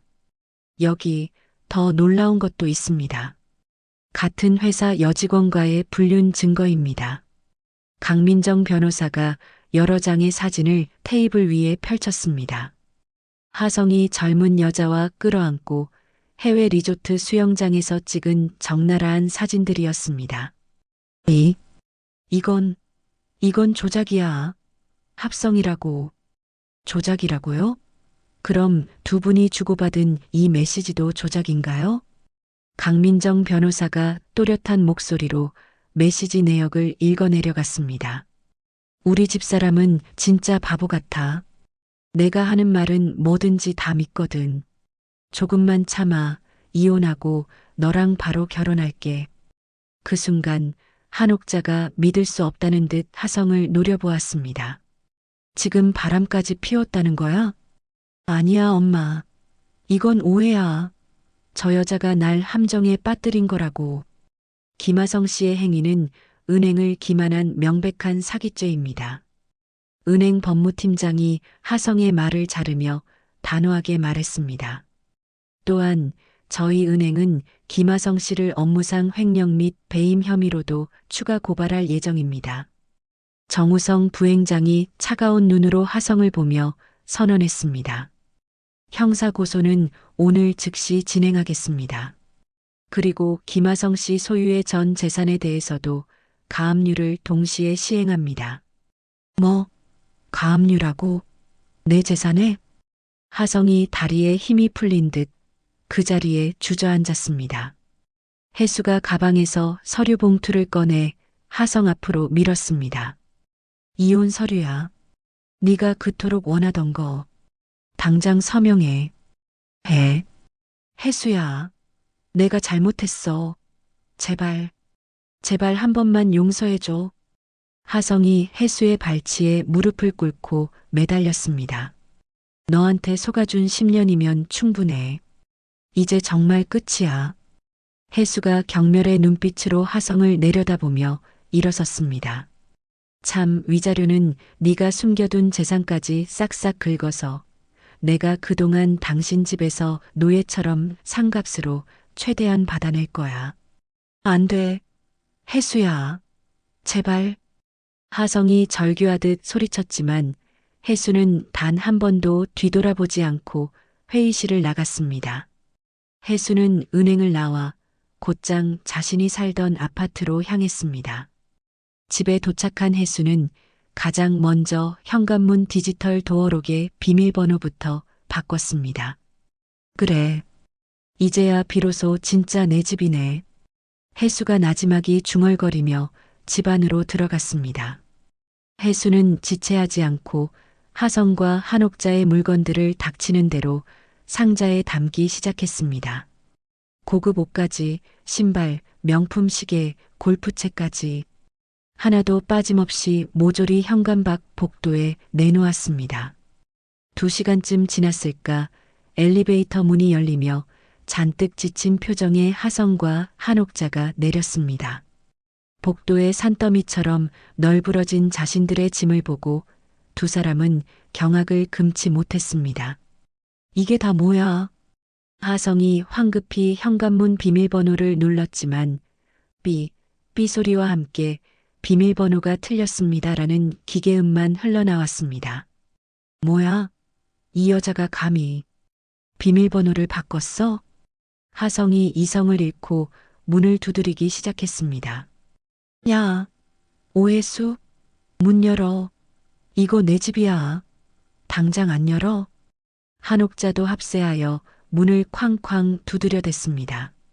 하지만 혜수는 거실 소파에 우아하게 앉아 조용히 차를 마시고 있었습니다. 정말 지긋지긋하게 시끄럽네. 혜수가 핸드폰을 들어 망설임 없이 경찰에 전화를 걸었습니다. 네, 여보세요. 이전에 접근금지 가처분 신청했던 사람들인데요. 지금 저희 집 현관문 앞에 와서 문을 부술 듯이 난동을 부리고 있어요. 정확히 10분 후 신고를 받은 경찰 2명이 도착했습니다. 무슨 일로 신고하셨습니까? 시끄럽게 소란 피우시면 안 됩니다. 저기요. 저 여자가 우리를 못 들어오게 해요. 저 집, 우리 집이라고요. 하성이 억울하다는 듯 항의했습니다. 잠시만요. 경찰이 혜수와 통화하며 서류를 확인했습니다. 김하성 씨, 한옥자 씨 맞으시죠? 두 분 접근금지 명령 받으신 걸로 확인되는데 저희와 함께 경찰서까지 가셔야겠습니다. 뭐, 우리가 왜 가?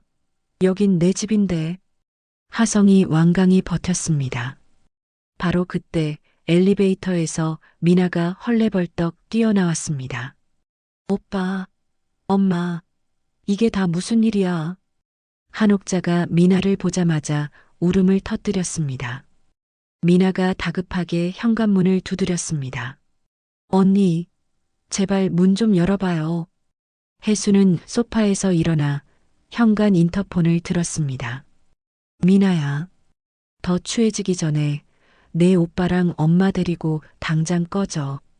여긴 너희들이 올 자격이 없는 곳이야. 언니, 어떻게 이래요? 우리가 그래도 가족이잖아. 지난 10년간 나를 노예 취급하고 내 등에 칼을 꽂은 게 가족이라고? 혜수가 차갑게 인터폰을 끊어버렸습니다. 자, 이제 더는 못 참습니다. 강제로 연행하겠습니다. 경찰이 하성과 한옥자의 팔을 붙잡고 엘리베이터 쪽으로 끌고 갔습니다. 이거 나, 이거 안 나? 오해수? 너 꼭 후회할 거야. 하성이 끌려가며 마지막 발악을 했습니다. 그날 밤 혜수는 10년 만에 처음으로 넓은 침대에 혼자 누웠습니다. 침대 옆 탁자에 놓인 아버지의 사진을 한참 동안 바라보았습니다. 아빠 나 잘하고 있는 거 맞죠? 혜수가 사진을 향해 나지막이 말했습니다. 다음 날 아침 고요하던 집안을 찢을 듯이 핸드폰이 급하게 울렸습니다. 박 실장이었습니다. 실장님, 무슨 일이에요? 김하성 그 인간이 어젯밤에 회장님을 찾아갔습니다.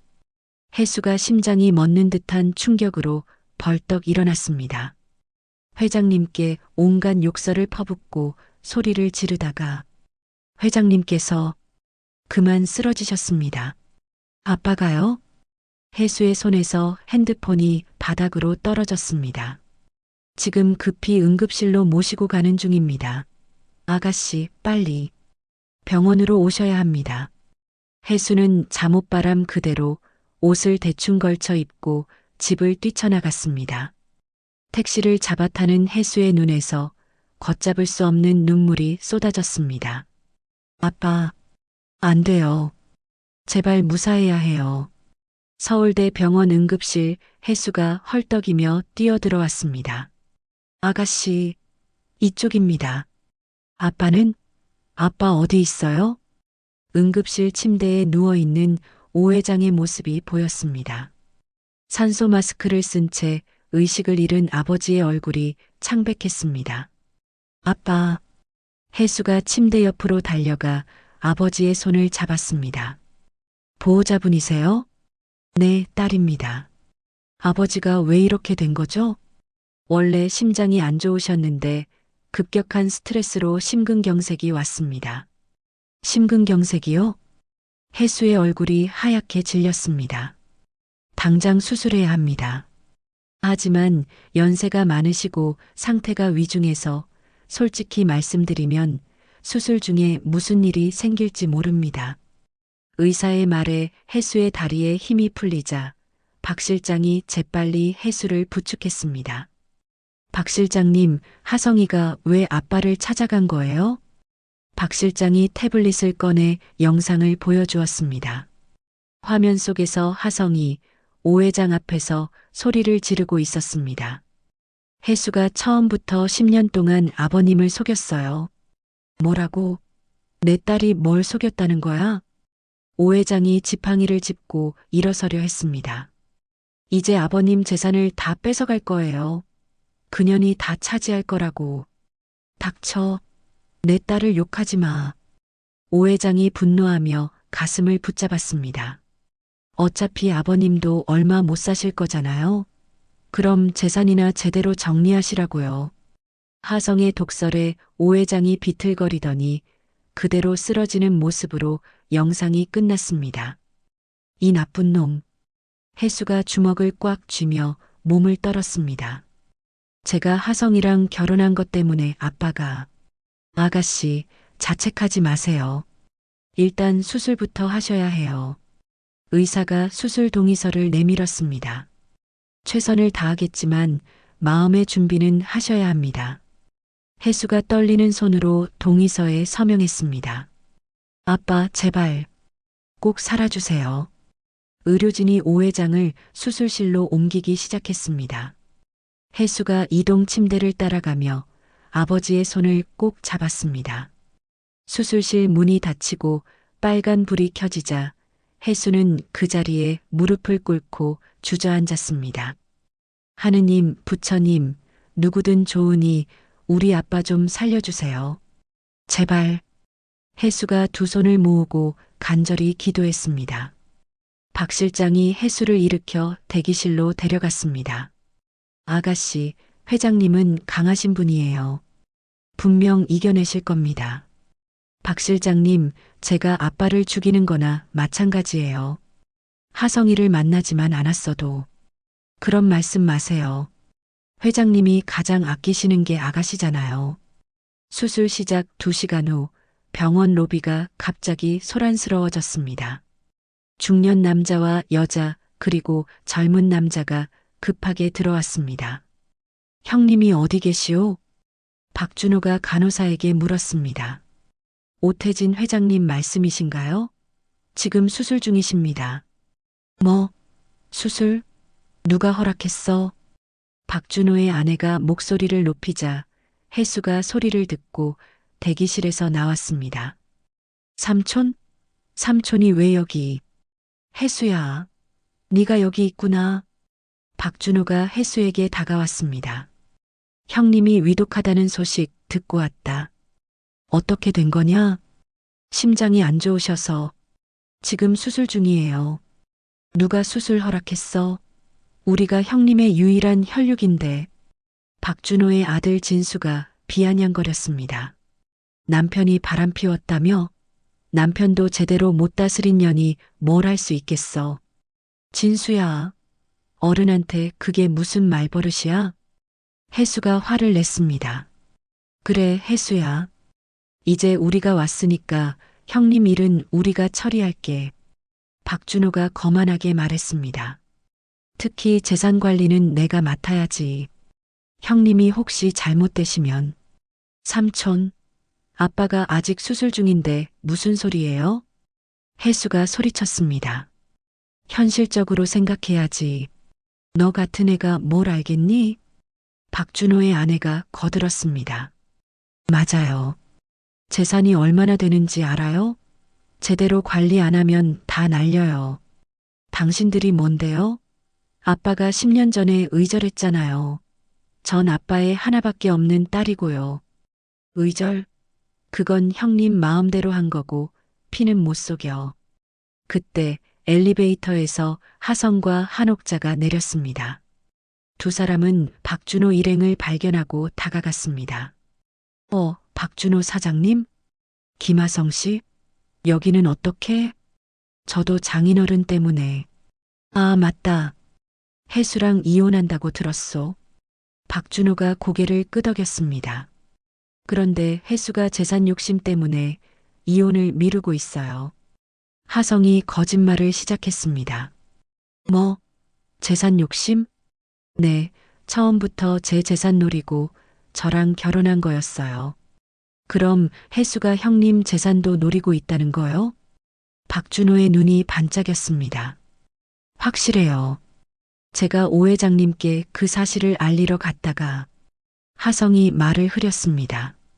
그래서 형님이 쓰러지신 거구만. 죄송합니다. 제가 너무 흥분해서. 아니요. 진실을 알려준 거잖소. 고맙소. 박준호가 하성의 어깨를 두드렸습니다. 김 변호사, 이분들 증언 받아두시오. 김하성 씨, 혜수 씨가 정신적으로 불안정하다는 걸 증언해 주시겠어요? 네, 혜수는 요즘 정신이 이상해요. 망상도 하고 히스테리도 부리고.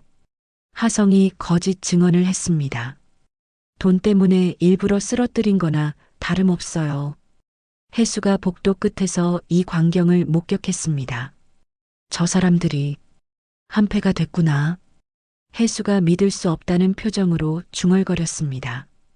그때 수술실 문이 열리고 의사가 나오자 모두가 의사 쪽으로 달려갔습니다. 선생님, 어떻게 됐습니까? 혜수가 가장 먼저 물었습니다. 수술은 성공했습니다. 하지만 아직 의식이 돌아오지 않았습니다.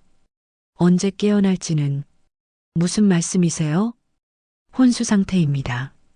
며칠이 될지 몇 달이 될지 알 수 없습니다. 의사의 말에 모두가 침묵했습니다. 그럼 형님이 식물인간이 될 수도 있다는 거요? 그럴 가능성도 있습니다. 이제 어떡하지? 혜수가 그 자리에 주저앉았습니다. 혜수 씨, 이제 현실을 받아들여요. 박준호가 혜수 앞에 서며 말했습니다. 형님이 깨어날지도 모르는 상황이니 재산 관리는 우리가 하겠소. 안 돼요. 아빠는 분명 깨어날 거예요. 깨어난다고 해도 정상적인 판단을 할 수 있을까요? 박준호의 변호사가 서류를 들어보였습니다. 법원에 한정후견 신청을 할 겁니다. 박준호 씨가 재산 관리인이 되도록. 뭐라고요? 아빠한테 딸인 제가 있는데 무슨 말도 안 되는 소리예요. 혜수가 경악했습니다. 김하성 씨와 한옥자 씨의 증언도 있고요. 혜수 씨는 부적격자예요. 그날 밤 혜수는 중환자실에서 의식 없는 아버지 옆을 지켰습니다. 각종 기계에 연결된 아버지의 모습이 너무나 안쓰러웠습니다. 아빠, 제발 깨어나요. 저 혼자 두고 가지 마요. 혜수가 아버지의 손을 잡고 눈물을 흘렸습니다. 박 실장이 조용히 다가왔습니다. 아가씨, 박 실장님, 저 이제 어떻게 해요? 다들 아빠 재산 노리고 회장님이 분명 대비를 해두셨을 거예요. 박 실장이 혜수에게 속삭였습니다. 양평집 서재 금고 기억하시죠? 회장님이 뭔가 남기셨을 거예요. 금고. 혜수가 아버지가 했던 말을 떠올렸습니다. 희망을 잃지 마세요. 회장님은 강하신 분이에요. 새벽 4시 혜수와 박 실장은 깊은 어둠에 잠긴 양평 시골집에 도착했습니다. 어둠 속에서 집은 불 꺼진 채 고요하기만 했습니다. 아가씨, 서재로 가시죠. 박 실장이 손전등을 켜며 앞장섰습니다. 서재 문을 열고 들어간 혜수는 망설임 없이 책장 뒤편에 숨겨진 금고로 향했습니다. 비밀번호가 제 생일이라고 하셨어요. 혜수가 떨리는 손으로 자신의 생일을 누르자 묵직한 금고 문이 열렸습니다. 아가씨, 뭐가 들어있나요? 박 실장이 손전등을 비추며 옆에서 지켜보았습니다. 혜수가 금고 안의 물건들을 하나씩 꺼냈습니다. 붉은색 봉투 하나와 USB, 그리고 공증 도장이 선명하게 찍힌 서류 한 뭉치가 있었습니다. 이건 아버지의 유언장이네요. 혜수가 떨리는 손으로 서류를 펼쳤습니다. 본인 오태진은 다음과 같이 유언합니다.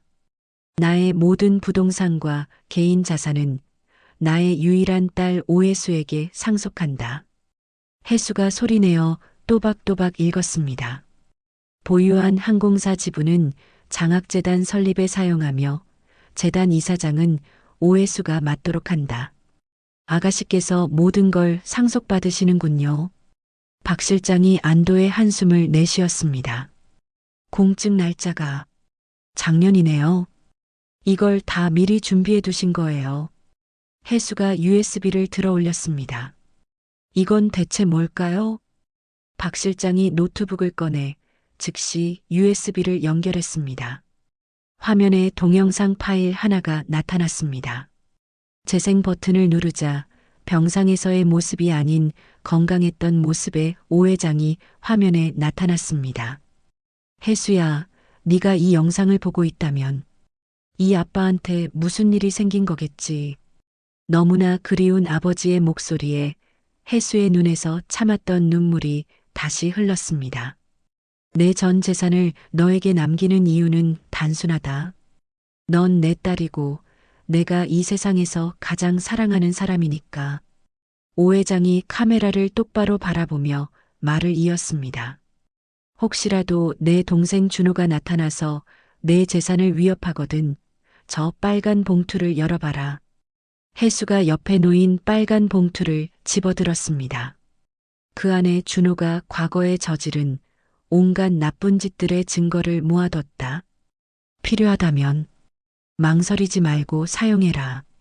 혜수가 차가운 화면을 향해 손을 뻗었습니다. 혜수야, 이제 정말 강해져라. 이 세상 누구도 다시는 너를 무시하지 못하게 말이다. 사랑한다, 내 딸. 영상이 그것으로 끝났습니다.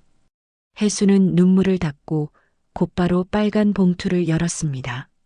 안에는 충격적인 서류들이 가득했습니다. 박 실장님, 이게 다 뭐예요? 이건 20년 전 차용증입니다. 박준호가 회장님께 10억 원을 빌렸는데 한 푼도 갚지 않았군요. 10억 원이요? 여기 통장 거래 내역도 있습니다. 박준호가 그 돈을 전부 도박으로 날린 증거입니다. 박 실장이 다음 서류를 꺼내 들었습니다.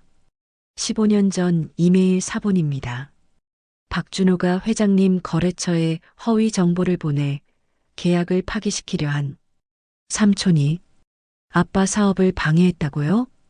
그것뿐만이 아닙니다, 아가씨. 10년 전 부동산 계약서인데 이건 회장님 도장을 위조한 겁니다. 마지막 종이에는 오 회장의 힘 있는 필체가 담긴 메모가 있었습니다. 준호를 당장 감옥에 보낼 수도 있었지만 하나뿐인 동생이라 마지막으로 참았다. 하지만 준호가 내 딸 혜수를 괴롭힌다면 그땐 절대 용서하지 마라. 아빠가 20년 동안 이 증거들을 다 저를 위해서 보관하고 계셨던 거예요. 혜수가 서류 뭉치를 가슴에 꼭 안았습니다. 아가씨, 이제 저 하이에나들을 쓸어버릴 무기가 생겼습니다. 박 실장이 혜수를 보며 힘주어 말했습니다. 다음 날 오후 병원 대회의실에 모든 관련자가 모였습니다. 혜수와 강민정 변호사가 테이블 한쪽에 박준호와 아들 진수 그리고 하성과 한옥자가 잔뜩 불만스러운 표정으로 반대편에 앉았습니다. 그래서 우리 바쁜 사람들을 오늘 왜 부른 거요? 박준호가 다리를 꼬고 앉아 거만하게 물었습니다. 두 눈으로 똑똑히 확인시켜 드릴 게 있어서요. 혜수가 흔들림 없는 눈빛으로 차분하게 대답했습니다. 뭔데? 빨리빨리 끝내자고. 아빠는 아직 살아계세요. 그런데 벌써부터 무슨 재산 정리예요? 혜수가 준비해온 서류를 테이블 위에 꺼냈습니다. 아버지의 유언장입니다. 법적 효력이 완벽한 공증된 유언장이에요. 박준호가 믿을 수 없다는 듯 서류를 낚아챘습니다. 이건 위조야. 말도 안 돼. 이건 가짜라고. 그때 강민정 변호사가 다른 서류를 제시했습니다. 이건 공증 당시 입회했던 공증인과 담당 변호사, 그리고 주치의 세 분의 확인서입니다. 위조라고 주장하셔도 소용없습니다. 뭐라고? 박준호의 얼굴이 굳어지기 시작했습니다. 날짜를 보니 작년 3월 15일에 공증을 마치셨더군요. 박준호가 분을 이기지 못하고 테이블을 쳤습니다. 못 믿으시겠다면 동영상도 있습니다. 혜수가 노트북을 열어 USB를 꽂자 회의실 대형 화면에 오 회장의 모습이 나타났습니다. 나 오태진은 오늘 정신이 가장 멀쩡한 상태에서 이 유언을 남긴다. 영상 속 오 회장의 쩌렁쩌렁한 목소리가 회의실에 울려 퍼졌습니다. 내 모든 재산은 내 딸 오혜수에게 남긴다. 이유는 간단하다. 혜수는 내 딸이니까. 박준호가 충격에 빠져 말을 잃었습니다. 그리고 내 동생 박준호에게 마지막으로 경고한다. 만약 네가 이 유언에 이의를 제기하거나 내 딸 혜수를 괴롭힌다면 오 회장의 표정이 영상 속에서 싸늘하게 굳었습니다. 내가 20년간 보관해온 내 놈의 범죄 증거를 즉시 검찰에 제출하겠다. 뭐, 범죄 증거. 박준호의 얼굴이 새하얗게 질렸습니다. 혜수가 빨간 봉투에서 서류들을 꺼내 박준호 앞에 던졌습니다. 아빠, 이게 다 무슨 소리야? 옆에 있던 진수가 박준호를 쳐다보았습니다. 아니야. 그건 오해라고. 여기 증거가 다 있어요. 지금이라도 당장 삼촌을 고발할 수 있다고요. 박준호가 그 자리에 주저앉았습니다. 형님이 다 알고 계셨구나. 네. 하지만 하나뿐인 동생이라고 마지막까지 참고 봐주신 거예요. 혜수가 차갑게 말했습니다. 여기 모든 상속 권리 포기각서에 서명하세요. 강민정 변호사가 각서를 내밀자 박준호가 사시나무 떨듯 떨리는 손으로 펜을 들었습니다. 아빠, 지금 뭐 하는 거야? 정신 차려. 진수가 박준호의 팔을 잡고 항의했습니다. 이놈아, 닥쳐. 너는 아무것도 모르면서. 박준호가 아들을 거칠게 밀쳤습니다. 당장 서명하세요. 안 그러면 전 망설이지 않고 삼촌을 검찰에 고발할 거예요. 결국 박준호가 각서에 이름을 적었습니다. 이제 김하성 씨 차례네요. 혜수가 하성을 노려보았습니다. 나는 또 왜? 이 영상 기억나시죠? 혜수가 노트북으로 CCTV 영상을 재생하자 하성이 오 회장에게 폭언을 퍼붓는 장면이 그대로 나타났습니다. 영상 속 하성의 독설에 회의실에 있던 모두가 경악했습니다. 아니에요.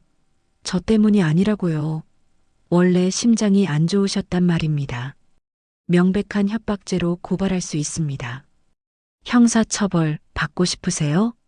강민정 변호사가 날카롭게 물었습니다. 아니, 이것도 서명하세요. 모든 권리 포기하고 다시는 우리 가족 앞에 나타나지 않겠다는 접근 금지 서약서입니다.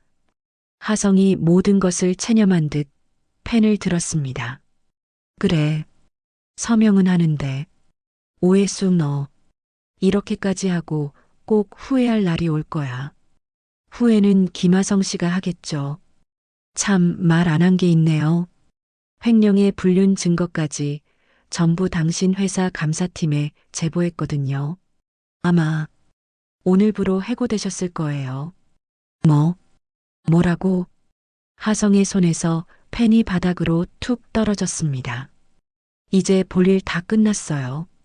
다들 나가주세요. 혜수가 싸늘하게 일어서며 말했습니다.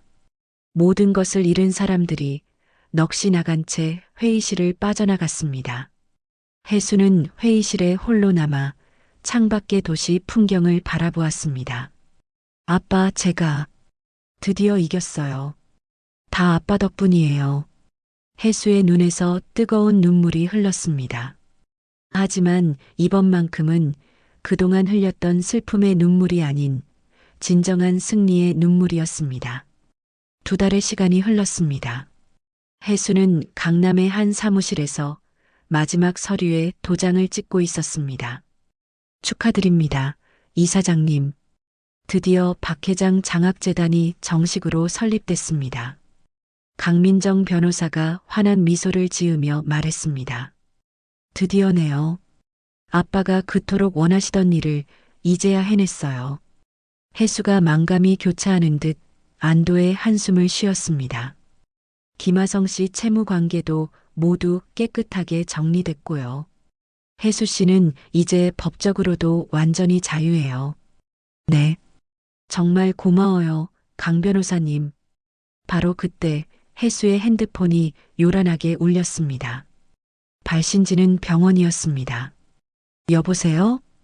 보호자님, 회장님이 깨어나셨어요.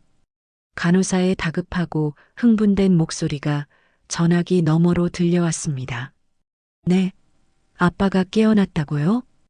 혜수가 믿을 수 없다는 듯 자리에서 벌떡 일어섰습니다. 네, 방금 눈을 뜨셨어요. 의식이 돌아왔다고요. 빨리 와보셔야겠어요. 혜수는 손에 들고 있던 서류를 내던지듯 내려놓고 무작정 병원으로 달려갔습니다. 숨이 턱까지 차오른 혜수가 중환자실 병실 문을 조심스럽게 열고 들어가자 침대에 누워있던 오 회장이 정말로 눈을 뜨고 있었습니다. 아빠. 혜수가 달려가 아버지의 앙상한 어깨를 조심스럽게 껴안았습니다. 혜수야. 오 회장이 아직 힘은 없었지만 분명하고 또렷한 목소리로 딸의 이름을 불렀습니다.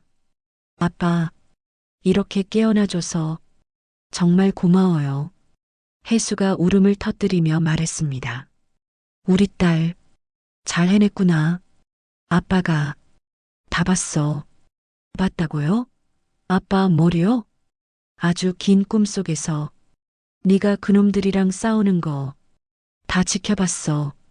오 회장이 뼈마디가 드러난 손으로 딸의 손을 꼭 잡았습니다. 자랑스럽다. 내 딸. 메말랐던 오 회장의 눈에서도 뜨거운 눈물이 흘러내렸습니다. 아니, 넌 언제나 내 자랑스러운 딸이었어. 그로부터 한 달 후 서울의 한 호텔 연회장에서 박 회장 장학재단의 첫 장학생 선발식이 열렸습니다. 단정하게 차려입은 혜수가 수많은 사람 앞에 서서 단상 위 마이크를 잡았습니다. 안녕하십니까. 박 회장 장학재단 이사장 오혜수입니다. 객석에 앉은 어린 학생들과 학부모들이 힘찬 박수를 보냈습니다. 저도 한때는 제 모든 꿈을 포기하고 싶었던 절망의 순간이 있었습니다. 혜수가 객석을 바라보며 차분하게 말을 이어갔습니다. 하지만 저희 아버지께서 제게 가르쳐 주셨습니다. 진짜 힘은 시련에 굴복하는 것이 아니라 스스로 다시 일어서는 것이라고 말입니다. 객석 맨 앞줄 휠체어에 앉아있는 오 회장이 그런 딸을 바라보며 더없이 자랑스러운 미소를 지었습니다. 우리 박 회장 장학재단은 아무리 어려운 환경에 처해 있더라도 꿈을 포기하지 않는 여러분을 그 꿈이 이뤄질 때까지 끝까지 지원하겠습니다. 그리고 여러분도 언젠가 지금의 저처럼 누군가에게 새로운 희망이 되어 주시기를 간곡히 바랍니다. 혜수의 진심 어린 연설이 끝나자 연회장에는 우레와 같은 박수갈채가 터져 나왔습니다. 박 실장이 오 회장의 휠체어 옆에서 나지막이 속삭였습니다.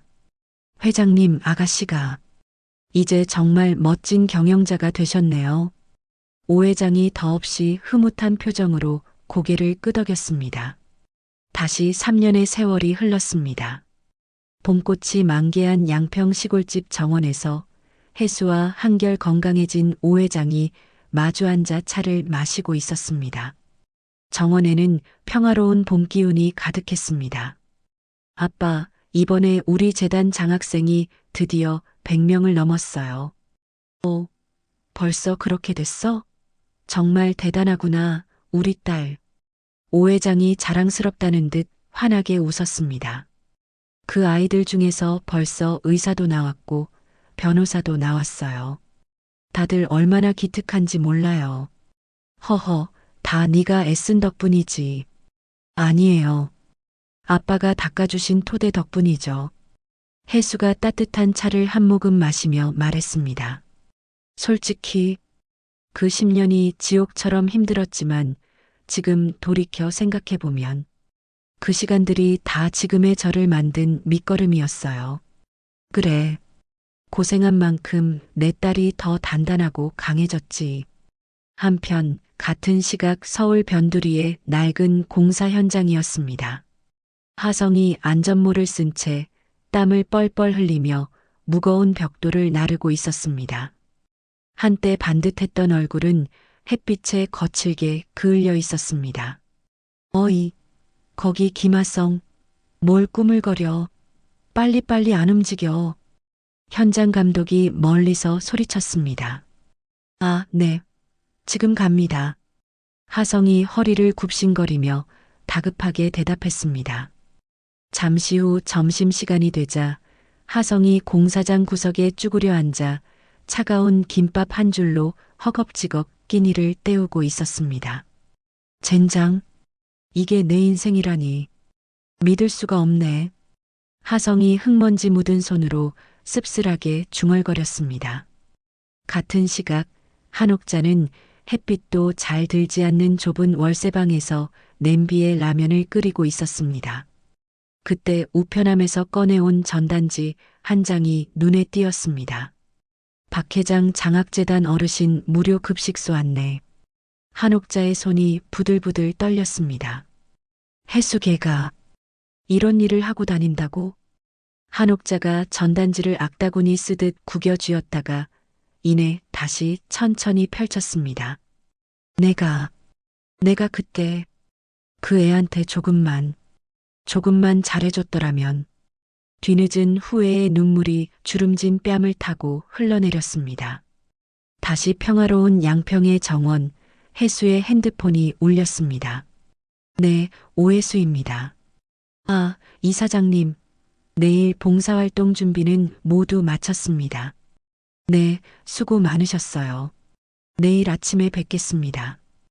혜수가 밝은 목소리로 전화를 끊고 일어섰습니다. 아빠, 저 이제 가볼게요.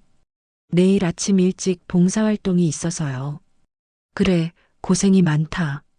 조심해서 가거라. 아, 그리고 아빠. 저 다음 주에 어떤 분이랑 저녁 같이 먹기로 했어요. 혜수가 오랜만에 소녀처럼 수줍게 웃었습니다. 허허, 그래. 좋은 사람이더냐? 네. 우리 재단에서 묵묵히 자원봉사하는 의사 선생님인데 참 따뜻하고 좋은 분 같아요. 그래, 잘 생각했다. 우리 딸, 이제 정말 행복할 때가 됐지. 오 회장이 따뜻하게 딸의 손을 잡아주었습니다. 서울로 돌아온 혜수는 늦은 시간 재단 사무실에 잠시 들렀습니다. 넓은 사무실 통유리창 너머로 서울의 야경이 한눈에 들어왔습니다. 혜수가 창가에 서서 반짝이는 도시를 가만히 내려다보았습니다. 10년 전의 나, 그때의 나에게 꼭 해주고 싶은 말이 있어. 혜수가 조용히 독백했습니다. 절대 포기하지 마. 어떻게든 견뎌내. 넌 분명히 할 수 있어. 도시의 불빛이 마치 황금빛 보석처럼 빛나고 있었습니다. 그래, 그때는 비록 약하고 어리석었지만 그 시간이 있었기에 지금의 내가 있는 거야. 혜수가 창문에 비친 자신의 모습을 바라보았습니다. 그곳에는 10년 전의 나약한 모습이 아닌 당당하고 자신감 넘치는 한 여성이 서 있었습니다. 고마워, 과거의 나. 정말 잘 견뎌줘서. 혜수가 자신을 향해 환한 미소를 지으며 사무실을 나섰습니다. 혜수의 앞에는 이제 상처가 아닌 새로운 희망으로 가득 찬 하루가 기다리고 있었습니다. 10년이라는 긴 시간 동안 자신의 정체를 숨기고 살았던 혜수의 이야기가 끝났습니다. 누군가는 혜수가 처음부터 모든 것을 밝히고 당당하게 살았어야 한다고 말할지도 모릅니다. 하지만 때로는 참고 견디는 시간이 우리를 더 단단하게 만들어주기도 합니다. 혜수가 10년의 인고 끝에 얻은 것은 단순한 재산이나 지위가 아니었습니다. 스스로 일어설 수 있는 진정한 힘과 아픔을 딛고 다른 이들을 도울 수 있는 따뜻한 마음이었죠. 우리 모두의 인생에도 혜수처럼 부당한 대우를 받거나 자존심이 상하는 순간들이 있을 겁니다. 그럴 때 이 이야기가 작은 위로와 용기가 되길 바랍니다. 넘어져도 다시 일어설 수 있다는 것, 그리고 언젠가는 자신의 진정한 가치를 인정받을 날이 온다는 것을 기억하세요. 혜수의 아버지 오 회장이 말했듯이 진짜 힘은 스스로 일어서는 데서 나옵니다. 여러분도 각자의 자리에서 당당히 일어서시길 응원합니다. 이야기를 끝까지 들어주신 분이 계시다면 잘 들었다고 댓글 하나만 남겨주세요. 감사합니다.